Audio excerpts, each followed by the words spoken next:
तो last class में मैं नॉर्मल कांटेक्ट फोर्स के बारे में आपको बता रहा था कि what is normal contact force of. आज मैं आपको जो पढ़ाने जा रहा हूं that is called tension force. Tension force क्या होता है आज ये पढ़ाने जा रहा हूं। तो टेंशन फोर्स के बारे में कुछ बातें लिखते हैं। क्या होता है टेंशन फोर्स? सबसे पहली चीज, what is tension force. Tension force के बारे में जरा ध्यान से सुनिएगा, बड़ा इंपॉर्टेंट चीज है। सबसे पहली चीज, what is tension. Tension generally in rope में होता है, ठीक है, किसी रोप में ही टेंशन डिफाइन किया जाता है इन जनरल। तो हम फिलहाल टेंशन फोर्स इन अ रोप की बात कर रहे हैं, इन अ रोप और इन अ स्ट्रिंग, और इन अ स्ट्रिंग, इसी की बात करने जा रहे हैं हम लोग, ठीक है, कि आखिरकार रोप या स्ट्रिंग में टेंशन फोर्स कितना होता है, हम ये देखने जा रहे हैं। तो बच्चों कैसे, डेफिनेशन पहले देखेंगे, उसके बाद फिर हम आगे बात करेंगे। Now what is the definition? It's definition is force, tension force, force at any section of the rod of the rope or a string is the force applied by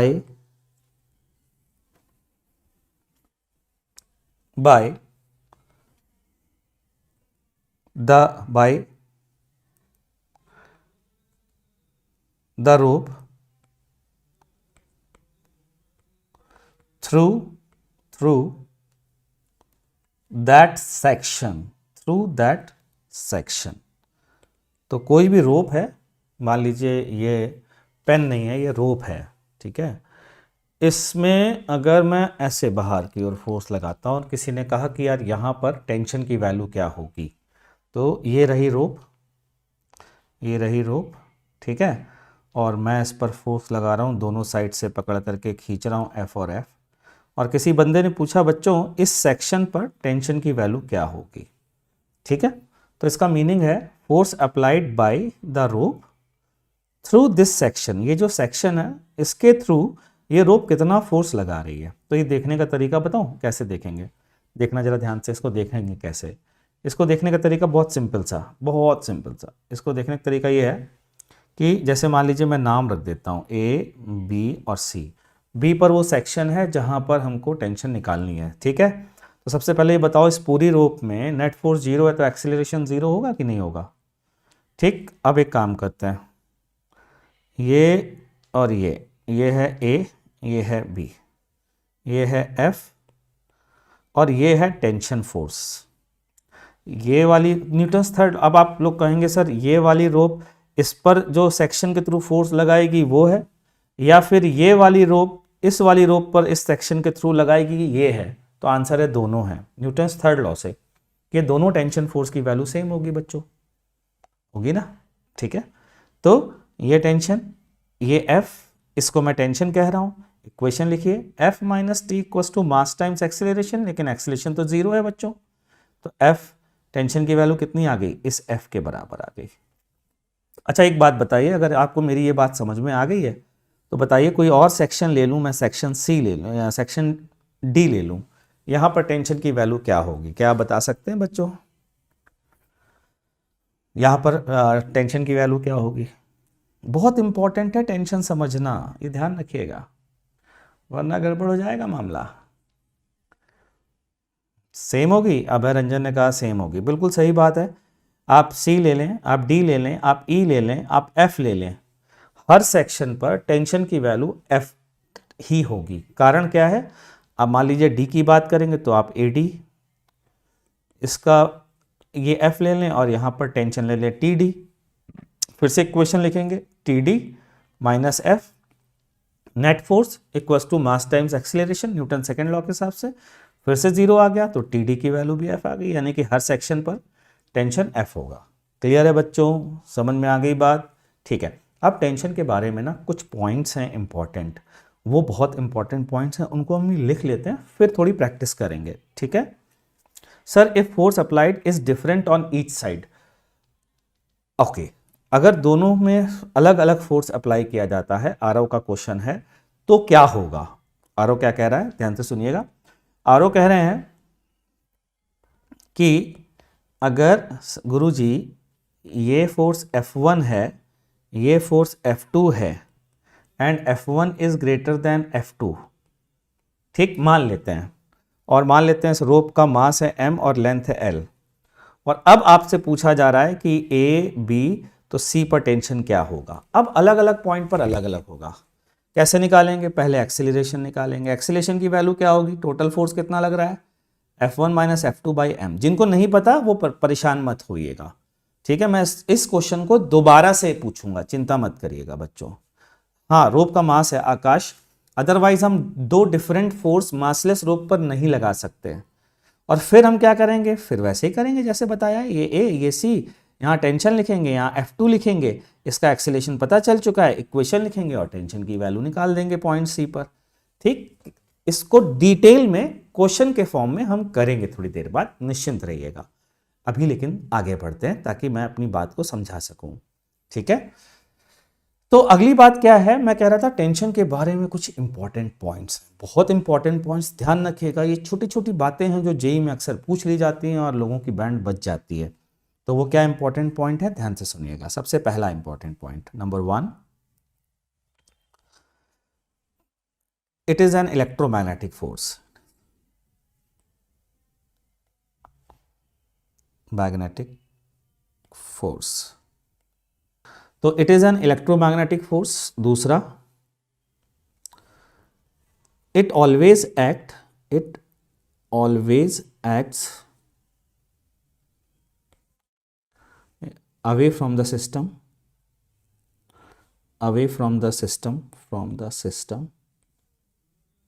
इसका क्या मतलब है, इसका मीनिंग समझना बहुत इंपॉर्टेंट है। इसीलिए इसको ना पुल काइंड ऑफ फोर्स भी बोला जाता है, पुल काइंड ऑफ फोर्स, बहुत इंपॉर्टेंट चीज, एक ऐसा फोर्स जो थोड़ा पुल टाइप का हो, ठीक है ना। देखें जरा मैं क्या कहना चाह रहा हूं, मैं ये कहना चाह रहा हूं, ध्यान से सुनिएगा, कि मान लीजिए ये फिर से उसी एग्जाम्पल पर आता है, F और F लग रहा है, ये A है और ये B है, ठीक है। अब मान लीजिए किसी ने कहा C पर टेंशन तो आपने बता दी F है, लेकिन ये लग किधर रही है Guruji. Suresh Mittal, sir physics galaxy book अच्छी नहीं है बेटा, बिल्कुल भी, ठीक है ना। अब आगे बढ़ते हैं। तो ये C पर टेंशन की वैल्यू तो F है गुरुजी, लेकिन इसका डायरेक्शन क्या है।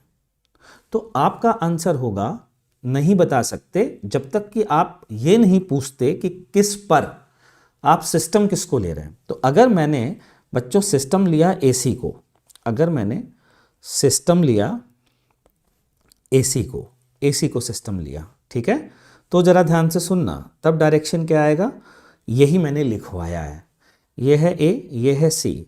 It always act away from the system. तो अगर ये सिस्टम है तो इससे अवे मतलब इसको बाहर की ओर तो ऐसे खींचेगे ना बच्चों। अगर मैं बोलूं ये बंदा इस पर फोर्स लगाना चाहता है एसी पर, और इस एसी पर away from the system force लगाना चाहता है, तो इधर ही तो लगाएगा बच्चों, क्लियर, ठीक। ये बात समझ में आ गई, ठीक है। तो डायरेक्शन क्या होगा, अवे फ्रॉम द सिस्टम। और अगर किसी ने कहा नहीं नहीं नहीं नहीं नहीं, मैं सिस्टम जो है ना वो सीबी को लेता हूं, अब बताइए सर आप डायरेक्शन। तो अगर मैंने सीबी को सिस्टम लिया, ये है सीबी, और इसको सिस्टम लिया, तो अब क्या होगा, ध्यान से देखना, बहुत इंपॉर्टेंट चीज और बहुत सारी गलतियां होने की संभावना है। सिस्टम सीबी को लिया है बच्चों, ये है सिस्टम,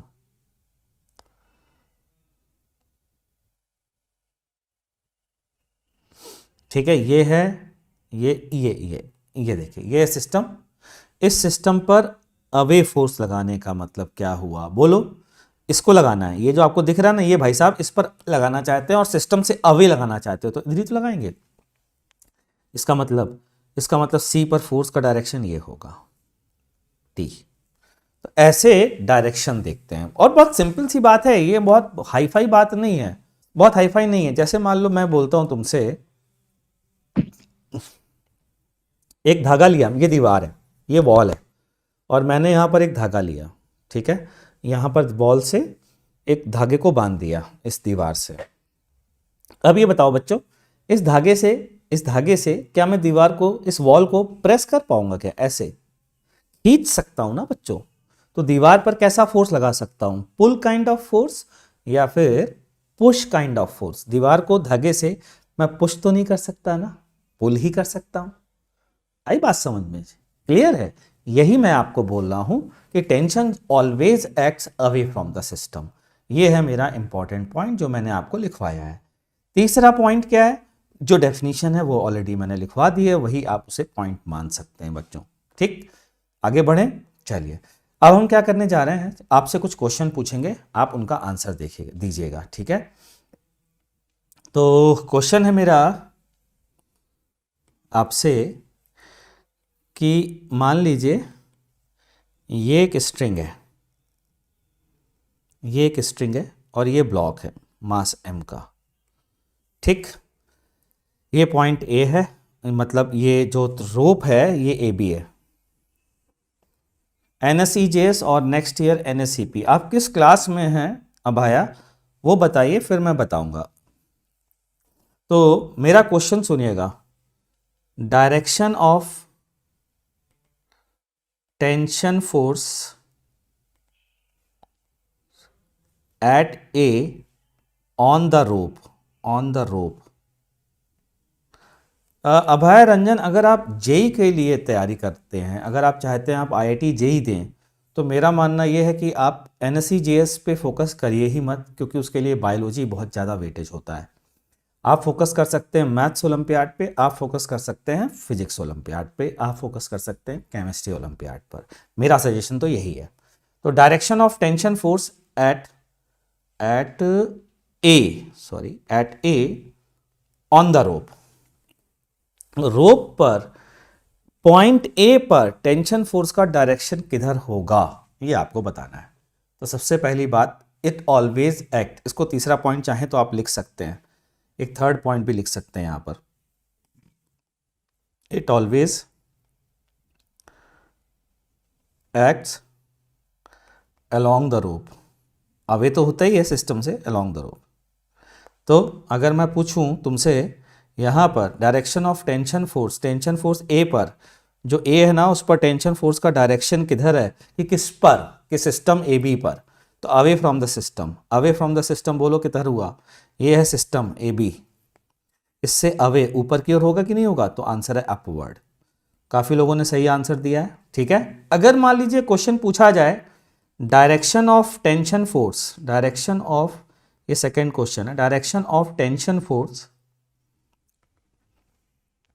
फोर्स ऑन रूफ, बताइए रूफ पर टेंशन फोर्स का डायरेक्शन क्या होगा, ये हमसे पूछा गया है। जो रूफ आपको दिख रही है ना, इस रूफ पर टेंशन फोर्स का डायरेक्शन क्या होगा, बता सकते हैं आप? रूफ पर, तो रूफ पर अगर हम देखेंगे तो रूफ है सिस्टम हमारा, ये रहा रूफ, रूफ से अवे, तो आप रूफ पर स्ट्रिंग लगाकर ऐसे रूफ को पुश कर सकते हो या पुल कर सकते हो, पुल कर सकते हो। तो ये आ गया TA। चेक भी कर सकते हो न्यूटन्स थर्ड लॉ वैलिड है कि नहीं है। ये देखिए, इस पर TA नीचे, इस पर TA ऊपर। न्यूटन्स थर्ड लॉ के हिसाब से एक्शन रिएक्शन एक दूसरे के अपोजिट होने चाहिए। याद आ गया? ठीक है। चलिए एक और अगला इंपॉर्टेंट पॉइंट, चौथा पॉइंट, जरा ध्यान से सुनिएगा। फोर्थ पॉइंट, मेरे हिसाब से उम्मीद करता हूं आपको यहाँ तक मेरी बात समझ में आ गई होगी। तो फोर्थ पॉइंट है बच्चों, बहुत ही important, tension in a massless string, in a massless string is uniform throughout the string if no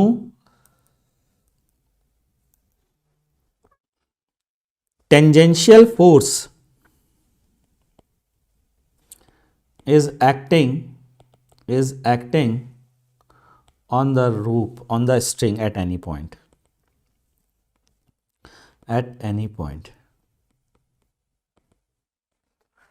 ठीक, क्या मतलब है गुरुजी इसका? कुछ एक बच्चे ने इस पर चर्चा भी की थी, सर मासलेस है और फलाना और ठिकाना है, ये सारी बातें मेरे से की थी।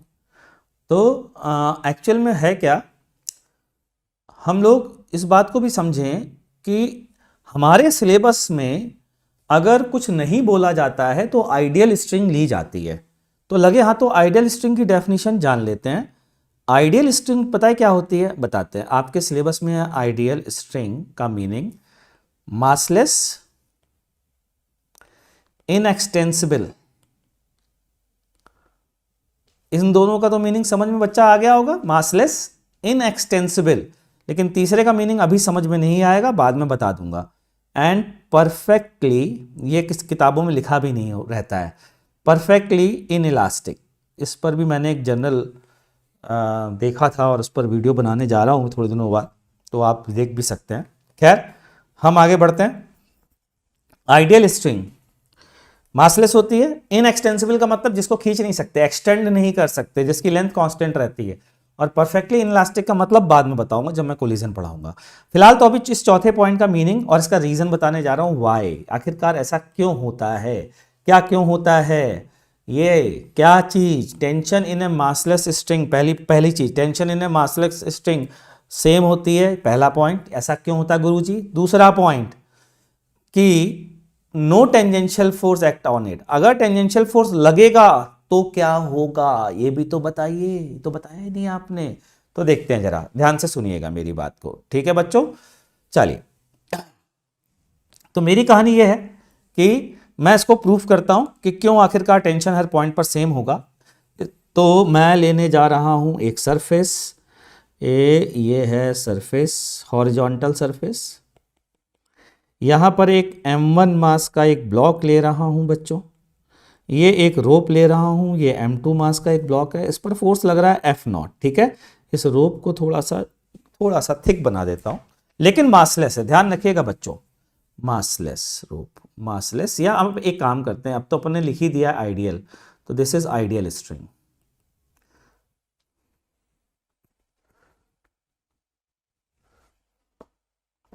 ठीक है, अब जरा ध्यान से सुनना, बहुत ध्यान से। आप ये एक पॉइंट ए ले लेते हैं और एक जनरल पॉइंट सी ले लेते हैं या बी ले लेते हैं, ठीक।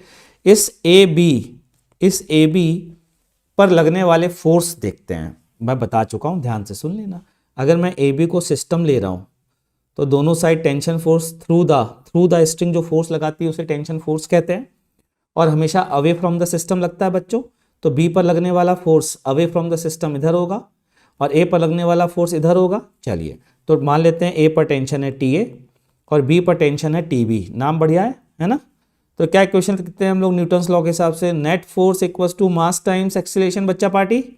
लेकिन मास बताइए, हम तो मासलेस ले रहे हैं ना बच्चा, तो टी बी और टी सी बताइए हमेशा बराबर होंगे कि नहीं होंगे? जब तक मास जीरो है तो बराबर होंगे, क्यों नहीं होंगे, बिल्कुल जीरो होंगे, हमेशा टेंशन सेम होगा। क्लियर? तो मासलेस स्ट्रिंग में जब तक टेंजेंशियल फोर्स नहीं लगता तब तक क्या रहता है, टेंशन सेम रहता है। अब लोग पूछते हैं सर टेंजेंशियल फोर्स होता है क्या है गुरुजी, आप ये तो बताइए पहले, तब तो हम ये बात आपकी समझ पाएंगे जो आप कहना चाह रहे हैं। बताऊंगा, निश्चिंत रहिए। टेंजेंशियल फोर्स का मतलब होता है एक ऐसा फोर्स जो स्ट्रिंग के अलोंग लग रहा हो। कैसे? बताता हूं कैसे, देखना जरा ध्यान से, बहुत अच्छे से देखना, बहुत बढ़िया मजा आने वाला है भी आप लोग को। तो मान लीजिए एक सिचुएशन, ध्यान से सुनिएगा। सिचुएशन ये है कि ये एक रूफ, ये स्ट्रिंग, यहां से एक ब्लॉक हैंग हो रहा है मास m का, यहां पर एक आदमी ये लटक रहा है, इस स्ट्रिंग को पकड़ के लटक रहा है, ठीक है। अच्छा, यहां पर T1 टेंशन है, यहां पर T2 टेंशन है, मान लेते हैं, ठीक है। अब इस सिस्टम को हम थोड़ा जूम करके देखते हैं। जहां पर इसने पकड़ रखा है ना बच्चों, जहां पर इसने पकड़ रखा है ना, इसको देखते हैं कि आखिरकार ये पॉइंट कैसा होगा। इसको थोड़ा जूम करके देखते हैं, ठीक। इसको जूम करके देखते हैं भाई, ये है रोप, ये है रोप, ठीक है। और भाई साहब ने कुछ इस तरीके से पकड़ रखा है, ऐसे ऐसे उंगलियां हैं इनकी, थोड़ी बहुत ठीक ठाक ड्राइंग है, बहुत अच्छी ड्राइंग नहीं है मेरी, तो प्लीज़ बियर विद मी। ऐसा कुछ है भाई, ये ऐसा कुछ हाथ से पकड़ रखा है इन्होंने, ठीक है। तो घटिया सा एक मैंने डायग्राम बना दिया है, आप बुरा मत मानिएगा। अच्छा अब देखिएगा, ये क्यों नहीं नीचे गिर रहे हैं, इस बात को समझिएगा। ये इसलिए नीचे नहीं गिर रहे हैं क्योंकि अगर आप इमेजिन करिएगा, इस रोप में आप ऑयल ड्रॉप डाल दीजिए। ये अंगूठा है बे, समझ में नहीं आ रहा होगा, इतनी घटिया ड्राइंग बनाई है, ये अंगूठा है, ठीक है ना। ऐसे मुड़ करके ये फील्ड जो ये हाथ ऐसे कर लो करके आया है, ये उंगलियां हैं, ये उंगलियां हैं बे, ये उंगलियां, ये उंगलियां हैं, 4 होती हैं यार, ऐसे पकड़ करके, ठीक है ना। हाँ तो ऐसे यूं पकड़ लिया। अब क्या हुआ, ये आदमी, अच्छा ये डायग्राम अच्छा है, मैं ये भी नहीं बना सकता, कोई बात नहीं, चिंता मत करो, बनाना सीख जाओगे और इसको बना के कुछ मिलेगा भी नहीं। तो बच्चों इस ऐसे रोप पकड़ी मैंने, ठीक है। अब इस रोप पर तुम सोचो अगर मैं ऑयल डाल दूं ऐसे, तो एकदम से कोई चढ़ पाएगा, ऐसे स्लिप करेगा, खटक खटक खटक खटक स्लिप करेगा। तो आखिरकार हम रोप में चढ़ते कैसे चढ़ते हैं, जब रोप को पकड़ते हैं कस के, क्या होता है, हम हाथ हमारा नीचे जाता है क्या, नहीं जाता। तो क्यों नहीं जाता पता है, हम पर हमारे हाथ पर लगता है friction. Sir TNPS is top batch Allen, please brief about it. बताऊंगा बाद में बेटा, अभी मैं जो पढ़ा लेने दो।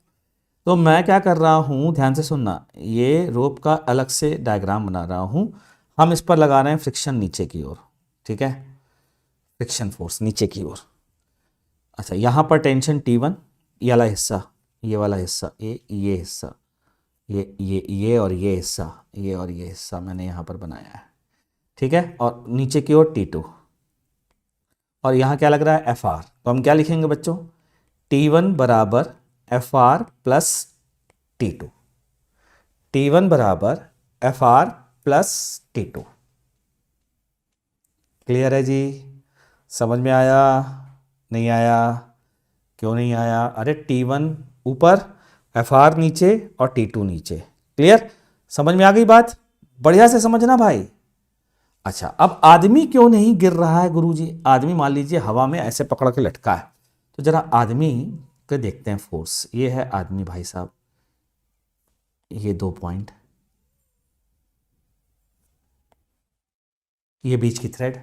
अब न्यूटन्स थर्ड लॉ पढ़ा है, न्यूटन्स थर्ड लॉ में क्या पढ़ा है, इस आदमी इस पर अगर FR लगा रहा है नीचे की ओर, फ्रिक्शन फोर्स नीचे की ओर लग रहा है ऐसे, तो न्यूटन्स थर्ड लॉ याद है ना, तो आदमी पर फ्रिक्शन ऊपर लग रहा होगा, अरे लग रहा होगा, आदमी का mg और फ्रिक्शन एक दूसरे को बैलेंस कर रहे हैं, फ्रिक्शन ऊपर mg नीचे, ऐसे पकड़ा और मैं हवा में लटका, और ज्यादा तेजी से चढ़ना है अगर मान लीजिए, तो फ्रिक्शन को और बढ़ाना पड़ेगा, इस वॉल को और पुश करना पड़ेगा।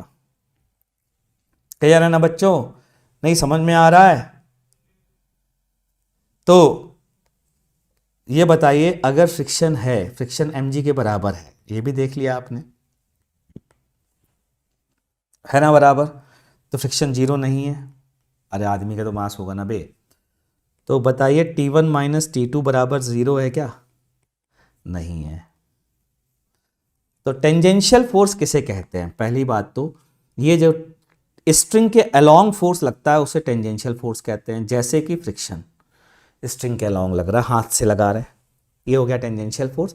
अगर आपने ये लगाया तो टेंशन इधर और इधर सेम नहीं रहेगी। अच्छा ये आप महसूस भी कर सकते हैं, आपने कभी अगर देखा हो वीडियो में, एक आदमी, एक सैनिक, एक फौजी एक रस्सी पे खटाखट खटाखट चढ़ रहा है, तो नीचे वाला पार्ट थोड़ा लूज होता है और ऊपर वाला टाइट होता है, ऐसा महसूस किया है। इसका मतलब ये इसमें और इसमें टेंशन अलग होगी ना।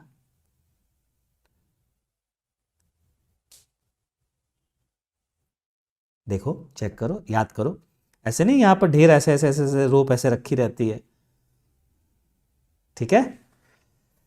हाँ मेरे हिसाब से मैं ये बात समझा पाया हूँ आपको। अब यहाँ से हमको एक चीज़ तो समझ में आ गई कि अगर टेंजेंशियल फोर्स है, अगर टेंजेंशियल फोर्स है तो टेंशन डिफरेंट होगी। और पता है एक और रिजल्ट आ गया, उस टेंशन का डिफरेंट उस टेंजेंशियल फोर्स के बराबर होगा, है ना। तो इसको लिख लेते हैं हम लोग, ठीक है, लिखते हैं, ध्यान से सुनना, इस स्टेटमेंट को लिखते हैं, कंक्लूजन्स लिखते हैं, इतनी सी बात का कंक्लूजन क्या है। कंक्लूजन बच्चा पार्टी, कंक्लूजन है difference of tension, difference of tension due to tangential force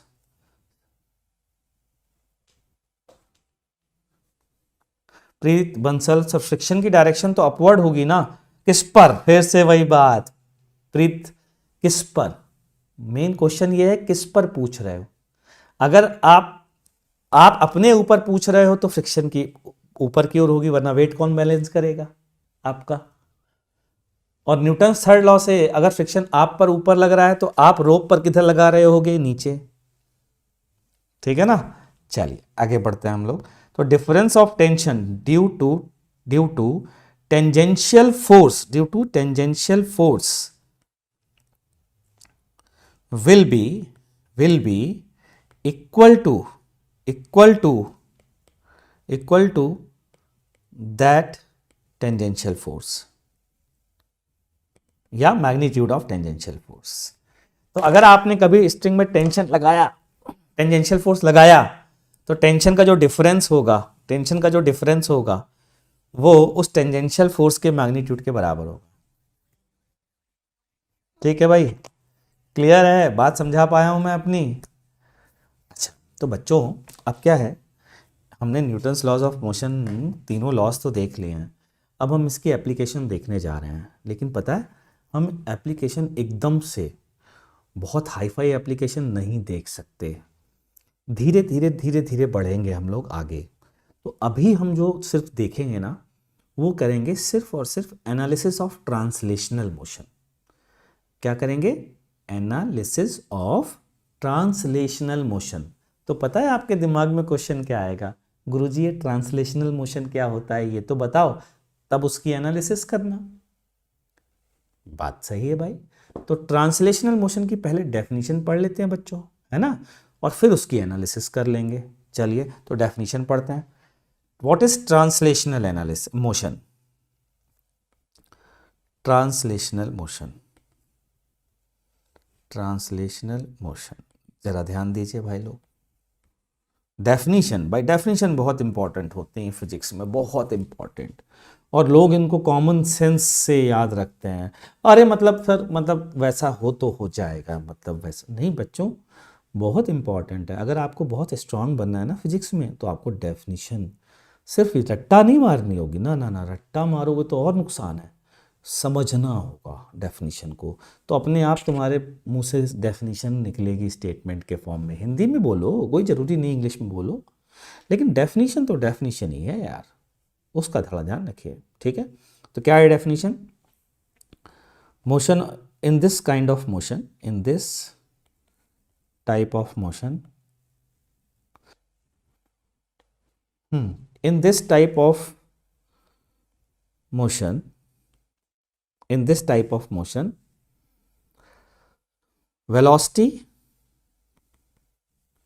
velocities of each point of body, velocities of each point of body must be same at, must be equal to each other, ऐसे लिखोगे तो ज़्यादा सही, must be equal to each other at every instant of time, every instant of time। ये definition है। अब बताता हूं, इस डेफिनेशन को समझाता हूं, ठीक है।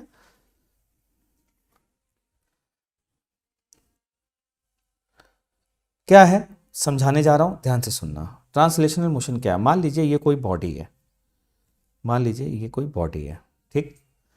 इस बॉडी की मैंने, ये बॉडी जा रही थी घूमती हुई, मैंने इसकी फ़ोटो यहाँ पर खींची, फिर पता नहीं कोई ऐसे ऐसे इस बॉडी को ले जा रहा था, थोड़ी देर बाद इस बॉडी की फ़ोटो मैंने थोड़ी देर बाद फिर से खींची, या यूँ कहें कि फिर से इसको ऑब्ज़र्व किया मैंने, यहाँ पर फिर से ऑब्ज़र्व किया, ठीक है, फिर इसके बाद फिर से ऑब्ज़र्व किया यहाँ पर, ठीक। तो ये मैंने घड़ी से पे टाइम देखा t बराबर t1 पर, ये देखा t बराबर t2 पर, ये देखा t बराबर t3 पर। ध्यान से सुनना बच्चों।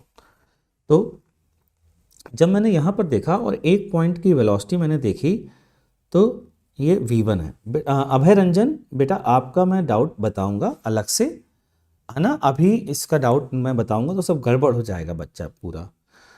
माना मैंने एक पार्टिकल की वेलोसिटी ऑब्जर्व करी, v1 है। पता है कमाल की बात, इस बॉडी पर मौजूद हर एक पॉइंट की वेलोसिटी गारंटी है कि v1 ही पाई गई, ठीक। फिर मैंने क्या देखा, थोड़े समय बाद बच्चों मैंने क्या देखा कि इस बॉडी के किसी पॉइंट की वेलोसिटी मैंने जो ऑब्जर्व करी वो इस डायरेक्शन में ऑब्जर्व करी, v2, ठीक है, t2 पर किसी एक पॉइंट की। तो पता है अगर ये ट्रांसलेशनल मोशन कर रही है तो गारंटी है कि हर पॉइंट की v2, हर पॉइंट की वेलोसिटी v2 ही होगी, मतलब डायरेक्शन में भी सेम और बच्चों मैग्नीट्यूड में भी सेम, पूरी हर पॉइंट की। इसी तरीके से यहाँ पर भी हम लोग वही बात कह सकते हैं बच्चों, क्या कह सकते हैं, हम यही कह सकते हैं कि भाई यहाँ पर अगर मैंने एक पॉइंट की वेलोसिटी ऑब्जर्व करी और एक पॉइंट की वेलोसिटी मान लीजिए v3 आई, तो अगर ये ट्रांसलेशनल मोशन कर रहा है तो गारंटी है हर पॉइंट की आपस में सेम होगी। ध्यान रख लीजिएगा, ये नहीं कह रहा हूं मैं कि v1 v2 v3 तीनों बराबर होंगे, ये नहीं कह रहा हूं मैं। आरव कह रहा है so the object is rigid, नहीं, मैं रिजिड की गारंटी नहीं ले रहा हूं बच्चा, मैं कह रहा हूं ट्रांसलेशनल मोशन की गारंटी, रिजिड बॉडी की गारंटी नहीं ले रहा हूं। मैं कहना चाहता हूं ये ट्रांसलेशनल मोशन कर रहा है, इसकी गारंटी, अब रिजिड है नहीं है मुझे नहीं पता, ठीक। अगर ऐसा हो रहा है तो ये गारंटी है कि ये मोशन ट्रांसलेशनल मोशन कहलाएगा। इस मोशन की खास बात सुनिएगा, अगर ऐसा हो रहा है तो सर ऐसी क्या खास बात हो जाएगी जो आप इतना खुश हो रहे हो, मैं बताता हूं क्या खास बात हो जाएगी। अगर मैं ऐसे ऑब्जेक्ट की काइनेटिक एनर्जी लिखूं, ठीक है, तो मैं क्या बोलूंगा, मैं बोलूंगा उसके जितने भी पार्टिकल हैं, जैसे मान लीजिए ये बहुत सारे पार्टिकल से मिलके बना है, m1 m2 m3 m4 m5 m6 m7 m8 m9 m10 m11 m12 m, इस तरीके से, ठीक। तो मैं सबकी काइनेटिक एनर्जी लिखने जा रहा हूँ, ध्यान से सुनना। Half m1v1 square plus t बराबर t1 पर, half m2v1 square, half m3v1 square plus half m4v1 square. सब पे v1 आएगा कि नहीं आएगा, अगर सब पे आएगा तो क्या मैं कह सकता हूँ half total m into v1 square at t1। अच्छा एट t2 बताओ काइनेटिक एनर्जी क्या लिख सकता हूँ, हाफ m v2 स्क्वायर लिख सकता हूँ। इसका मतलब ये है कि अगर मैं पूरी बॉडी को m मास का एक पार्टिकल मान लूँ और वो v1 से जा रहा है ये मान लूँ, तो क्या मैं इसकी काइनेटिक एनर्जी जो आएगी वही इसकी काइनेटिक एनर्जी होगी। मोमेंटम की बात कर लो भाई, मोमेंटम भी यही तो होगा, m1 v1 plus m2 v1 plus m3 v1, क्योंकि हर पार्टिकल की सेम है। तो क्या लिखोगे, m1 कॉमन v1 कॉमन ले लोगे और फिर क्या लिखोगे, सिग्मा mi v1, यही लिखोगे। सिग्मा mi क्या है, टोटल मास, तो टोटल मास इंटू v1, यही तो आएगा बच्चों। इसका मतलब अगर m मास का ये पार्टिकल होता, अगर ये पूरी बॉडी m मास का एक पार्टिकल होती और v1 से जा रही होती, तो जो काइनेटिक एनर्जी होता, तो जो मोमेंटम होता, वही तो अभी है।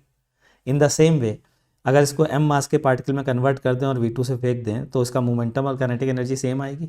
इन द सेम वे ये, यानी कि इस तरीके के मोशन में हम बॉडी की काइनेमेटिक्स एनालिसिस करने के लिए, मतलब उसकी ट्रांसलेशनल वेलोसिटी, उसका मोमेंटम, ये सब एनालाइज करने के लिए हम बॉडी को पार्टिकल की तरह मान सकते हैं।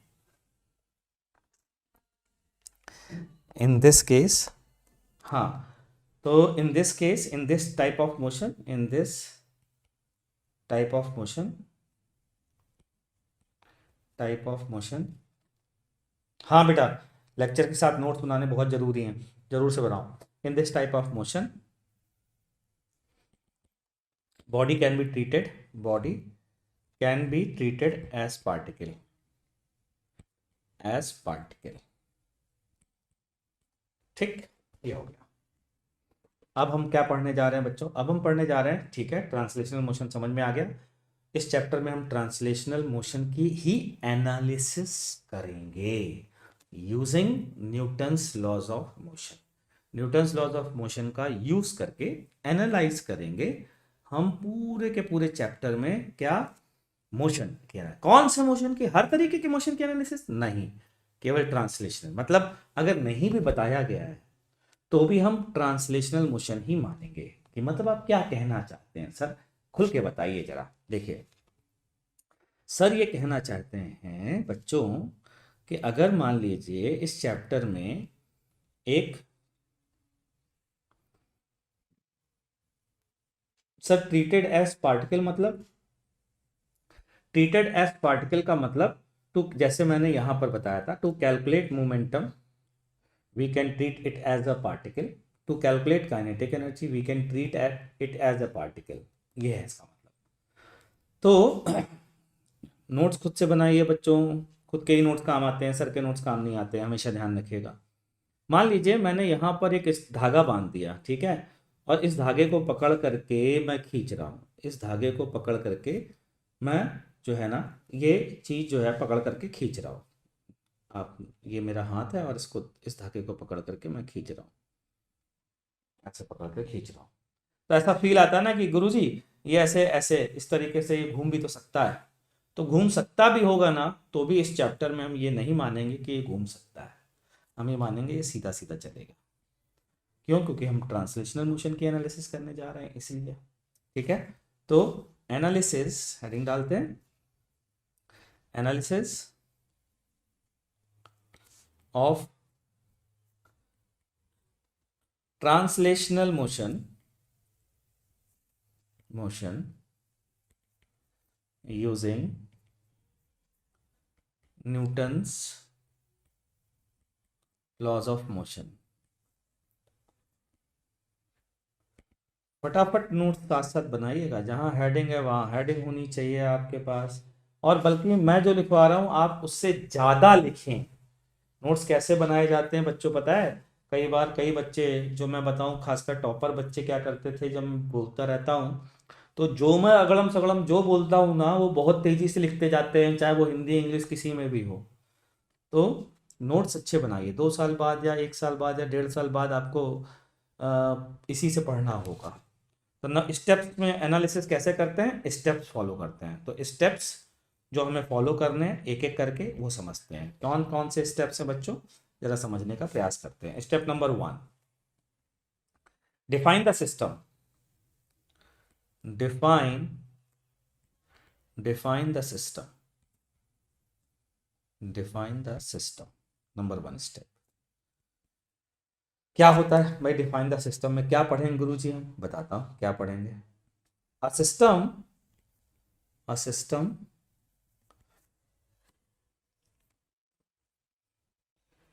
can consist of, a system can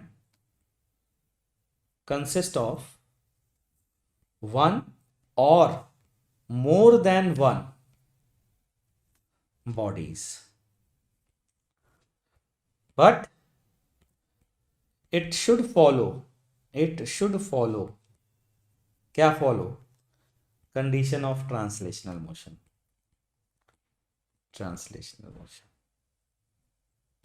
मतलब हर इसके हर पॉइंट का वेलोसिटी आपस में सेम होनी चाहिए, इसके हर पॉइंट का एक्सीलरेशन आपस में सेम होना चाहिए, ये फॉलो करना चाहिए। ठीक है, तो जैसे सर गुरुजी बताते हैं, एक एग्जांपल लेते हैं, शानदार सा, चमकदार सा, बेहतरीन।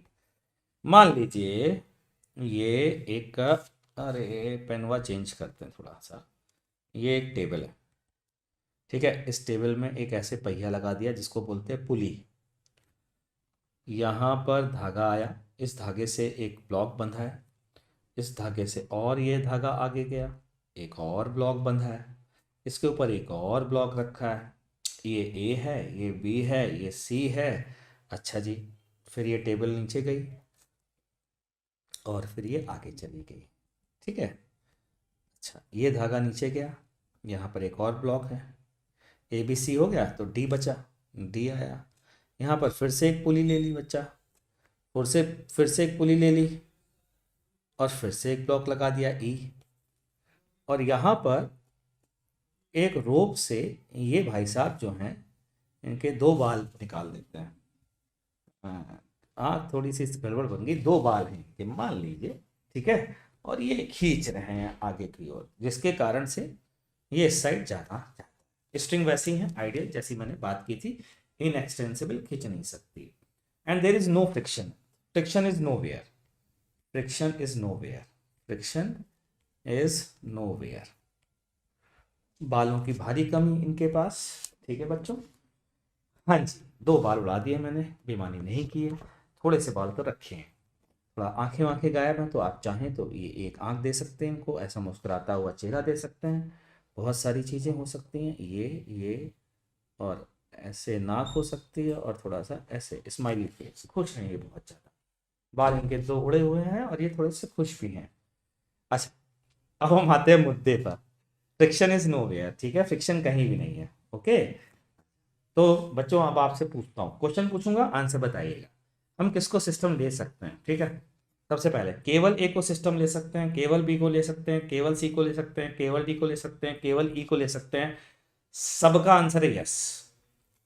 केवल ए को यस, केवल बी को यस, केवल सी को यस, केवल डी को यस, केवल ई को यस। सर, पुली के ऊपर वाले पार्ट में हमेशा फ्रिक्शन रहता है ना, भले ही वो आइडियल हो, नहीं रहता अभिषेक तिवारी जी, ऐसा कोई ज़रूरी नहीं है। डिपेंड करता है कि आप कौन सी पुली की बात कर रहे हैं, अलग अलग केसेस में अलग अलग होता है। ध्यान दीजिए अभी फिलहाल तो यहाँ पर। हाँ, तो मैं आपसे, अच्छा ये क्यों पूछा है ध्रुव कुमार ने? अबे ध्रुव, ये ब्लॉक है एक, और ये तो मैं पहले ही बोल चुका हूँ कि इस ब्लॉक का मोशन मुझे ट्रांसलेशन ही मानना है।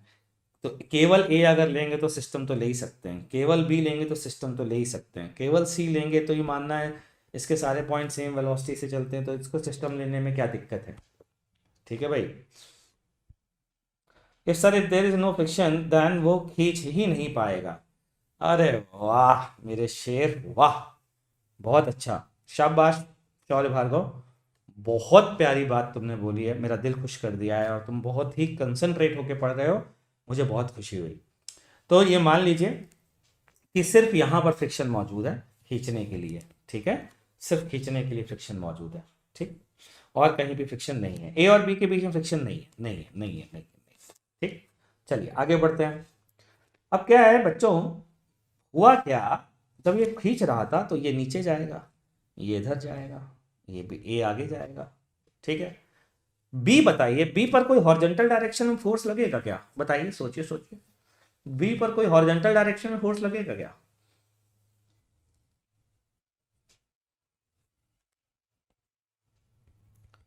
बी पर कोई हॉरिजॉन्टल डायरेक्शन में फोर्स लगेगा क्या?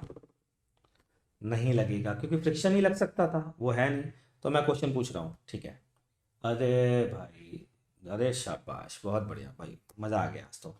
बहुत अच्छे अच्छे बच्चे जवाब दे रहे हैं, और ये तो बहुत ही प्यारा बात पूछी है कि अगर फ्रिक्शन नहीं होगा, कितनी बढ़िया बात है बच्चों, सभी इस बात को ध्यान से देखो, फ्रिक्शन नहीं होगा तो ये आदमी ना तो चल सकता है और ना ही इस रोप को खींच सकता है। ईश्वर भार्गव ने कितना शानदार क्वेश्चन पूछा है, बहुत प्यारा, शाबाश बेटा। तो मैं ये कह रहा हूँ कि इसको छोड़ दो भाई, इसके अलावा कहीं फ्रिक्शन नहीं है। ठीक है, चलिए आगे बढ़ते हैं। अब पूछ रहा हूं, ध्यान से सुनना। सिस्टम, क्या मैं ए प्लस बी को सिस्टम ले सकता हूं? चलिए बताइए, क्या मैं ए प्लस बी को सिस्टम ले सकता हूं? बताइए बताइए, बोलिए बोलिए बोलिए बोलिए, इंतजार कर रहा हूं। जगजीवन ने कहा यस, शौर्य ने कहा यस, यस, अभिषेक तिवारी ने कहा यस, अच्छा राशि आहूजा ने बोला यस, राशि आहूजा ने, एस एफ सी एस, और कौन, प्रीत बंसल ने बोला नो, आरव ने बोला नो, अरे बाप रे, अच्छा जी, और कौन है भैया, नो और यस वाले लोग, जरा बताओ तो सही कौन है। हम्म, जल्दी जल्दी फटाफट, जल्दी बोलिए। विशाल गुप्ता ने बोला नो। ओके, विशाल गुप्ता ने बोला नो। ठीक है, ओके। फिर यस, फिर यस, ये नहीं आया। ध्रुव कुमार गोपे, ये नहीं आया। चलिए कोई बात नहीं। देखते जाइए, ध्यान से सुनिए। अभी अभी मैंने बोला है कि बी पर कोई हॉरिजॉन्टल फोर्स लग रहा है क्या बच्चा पार्टी? बी पर कोई हॉरिजॉन्टल फोर्स लग रहा है क्या? फ्रिक्शन नहीं है ना? नहीं लग रहा है ना? तो बी नहीं चलेगा, लेकिन ए चलेगा ना? बी नहीं चलेगा। जब ए चलेगा बी नहीं चलेगा, तो क्या दोनों की वेलोसिटी सेम होगी? क्या दोनों का एक्सेलरेशन सेम होगा? क्या नहीं होगा। तो ये सिस्टम नहीं ले सकते। देख लीजिए, कोई डाउट हो तो पूछिए। आरओ ने आंसर दे दिया, since there is no friction B is always stationary no matter how fast A moves. बहुत बढ़िया आरव, शाबाश, वेल डन। ठीक, चलिए अगला पूछता हूं। क्या समझ में आया बच्चों? किसी को नहीं आया हो तो पूछे दोबारा से। क्लियर हो गया? ठीक है तिवारी साहब, बहुत बढ़िया। अगर क्लियर हो गया है तो जरा मेरे अगले क्वेश्चन का आंसर देना।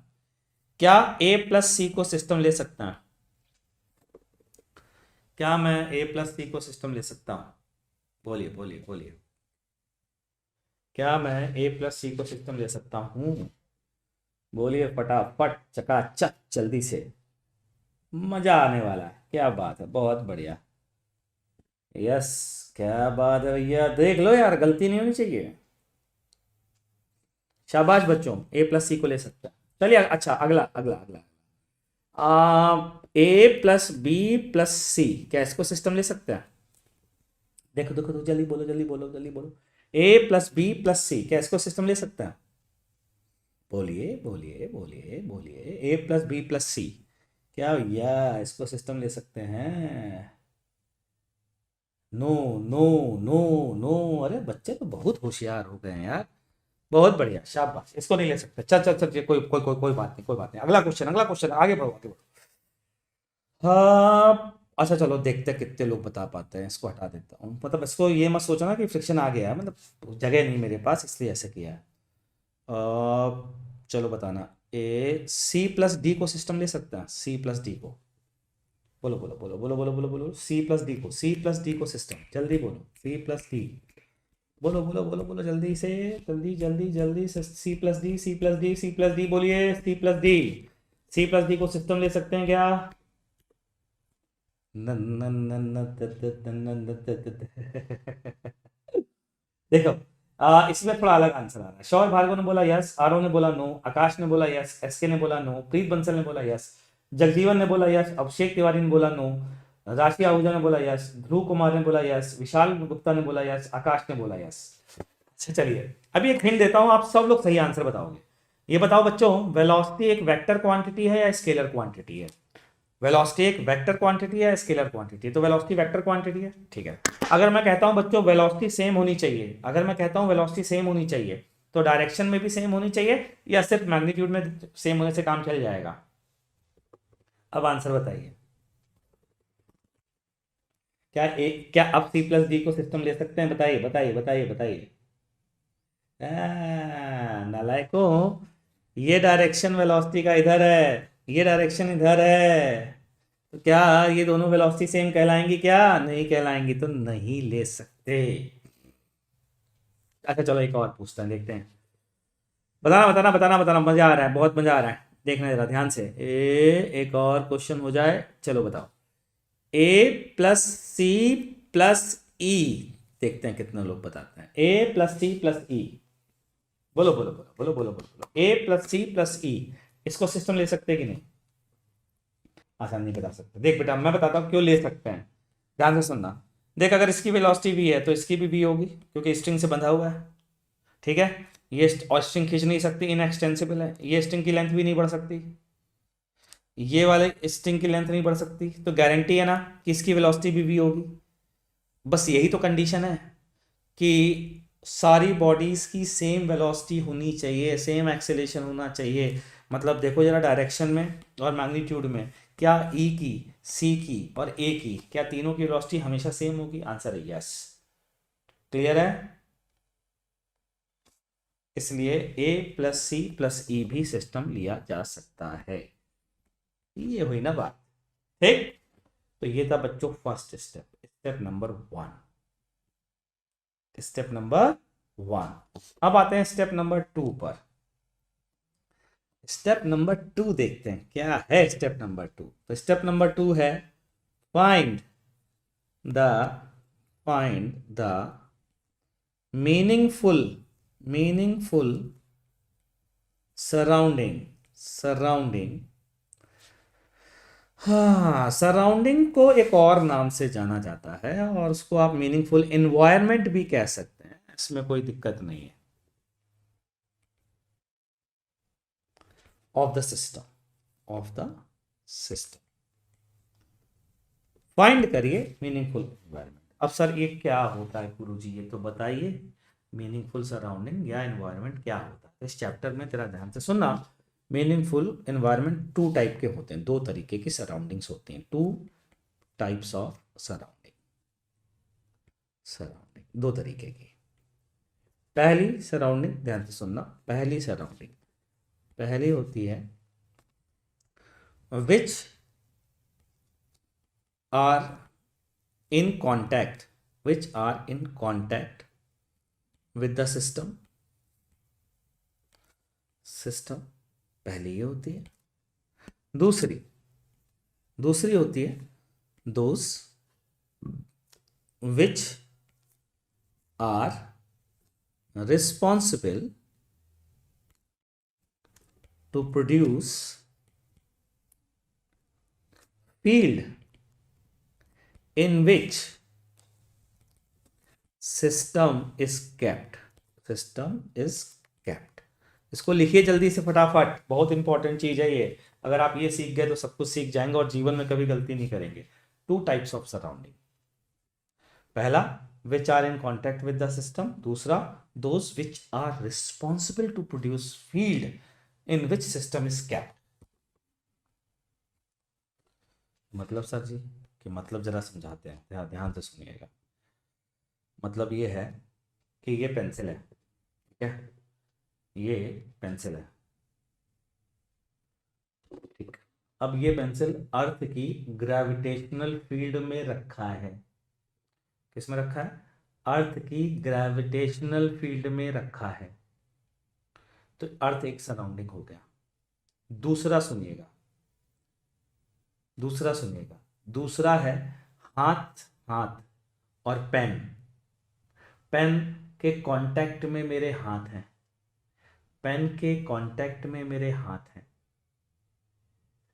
तो पेन के 2 सराउंडिंग है। एक मेरे हाथ कांटेक्ट में, which are in contact with the system, अगर मैंने पेन को सिस्टम बोला। दूसरा पेन ग्रेविटेशनल फील्ड में रखा है। तो अर्थ किसकी ग्रेविटेशनल फील्ड बच्चों? अर्थ की। तो अर्थ भी इसका मीनिंगफुल सराउंडिंग है। क्लियर? चलिए अब इसको क्वेश्चन ले लेकर के मैं आपसे पूछता हूं और फिर वैसे ही आप रिस्पॉन्स करिएगा, मजा आने वाला है, थोड़ा ध्यान से सुनिएगा। तो भैया अब कहानी ये है कि ये है ए, ये है बी, ये है सी, ये है डी, ये है सी, और ये है वो आदमी जो लगा रहा है फोर्स। लगा रहा है, पुश कर रहा है, ठीक है। हाँ, which are in contact with the system, Dhruv Kumar, बिल्कुल। चलिए ए की सराउंडिंग बताइए सभी लोग, कितनी है? बस पहले तो नंबर बताइए, गिन के बताइए ए की कितनी सराउंडिंग है। चलिए शुरू हो जाइए, बताइए गिन के ए की सराउंडिंग कितनी है, फटाफट। ए की कितनी सराउंडिंग है, गिन के बताइए। हाँ, सरफेस तो फ्रिक्शनलेस है, बिल्कुल। शौर्य भार्गव ने 3 बताई, ठीक है, ओके। तो जरा ध्यान से सुनिएगा। सबसे पहले तो ये आदमी, एक सराउंडिंग मैन, ठीक है। चलिए दूसरा टच कर रहा ना बे, दूसरा बी, तीसरा सरफेस और चौथा अर्थ, अर्थ की फील्ड में है। ये तीनों कांटेक्ट वाले हैं और ये फील्ड वाला है। अब लोग कहेंगे सर ये क्या कर दिया, ये अर्थ ही तो है। अरे कोई ज़रूरी ये अर्थ हो भैया, ज़रूरी है ये अर्थ है? हो सकता है आप फर्स्ट फ्लोर पे खड़े हो यार, ये हो सकता है टेबल हो। तो ये जो सराउंडिंग है ये तो कांटेक्ट वाली सराउंडिंग है ना, और अर्थ की जो है वो वाली है ग्रेविटेशनल फील्ड वाली। तो टोटल कितनी सराउंडिंग हो गई? 4। तो इसका आंसर 4 सही है। जिन लोगों ने 4 दिया था वो लोग सही थे। चलिए देखते हैं अभी कितने लोग बता पाते हैं। ठीक है, चलिए शुरू हो जाइए। बी, अब गलती नहीं होनी चाहिए। बी की सराउंडिंग गिनिए फटाफट। बी की surrounding, meaningful surrounding of B. B की सराउंडिंग चाहिए मुझको, बी की सराउंडिंग चाहिए। आकाश ने यस लिखा है, शौर्य ने 5 लिखा है, प्रीत बंसल ने पता नहीं कैसे 5 लिखा है, एसके ने 5 लिखा है, आकाश ने फिर 5 लिखा है। देखते जाइए किसके कांटेक्ट में है बी, देखते जाइए। ए के कांटेक्ट में 1, ठीक है बे, ध्यान से देखो यार। ए, डी, सी एंड सरफेस, ये तो हो गए 4 जिनके कांटेक्ट में। ठीक है, चलिए पांचवा बोलिए। पांचवा है भैया अर्थ की ग्रेविटेशनल फील्ड में, ये फील्ड वाला है। टोटल 5। वाह जी वाह, मज़ा आ गया। अच्छा मज़ा आ गया तो ज़रा बताओ तो सही, सी के कितने सराउंडिंग है मीनिंगफुल? सी के मीनिंगफुल सराउंडिंग बताइए।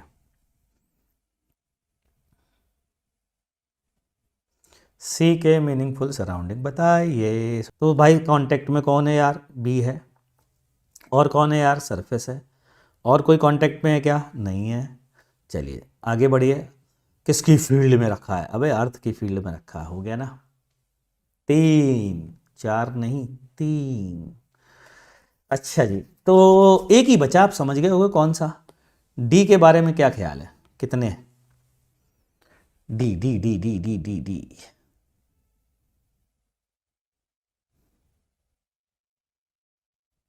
वाह जी वाह, एक तो बी के है कांटेक्ट में और अर्थ की ग्रेविटेशनल फील्ड में। तो इस प्रकार से बच्चों को आज सिस्टम और सराउंडिंग मीनिंगफुल समझ में आ गई।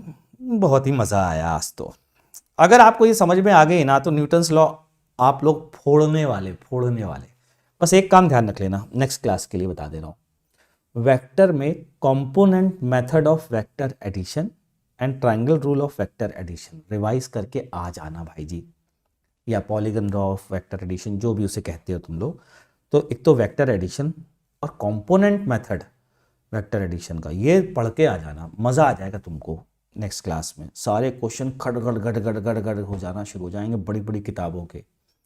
और इस दौरान अगर किसी को काइनामेटिक्स करनी है तो वो काइनामेटिक्स में एससीवी के short answer type, objective 1, objective 2 और एक्सरसाइज कंप्लीट कर सकता है। लेकिन सबसे पहले सॉल्ड एग्जाम्पल लगा ले। एससीवी कॉन्सेप्ट्स ऑफ फिजिक्स जो 11th की किताब है उसके पहले सॉल्ड एग्जाम्पल लगाए, फिर शॉर्ट आंसर टाइप, फिर ऑब्जेक्टिव 1, फिर ऑब्जेक्टिव 2, फिर एक्सरसाइज। ये काम कर लेना, ठीक है। चलिए साहब, मिलते हैं नेक्स्ट क्लास में। Tata bye bye.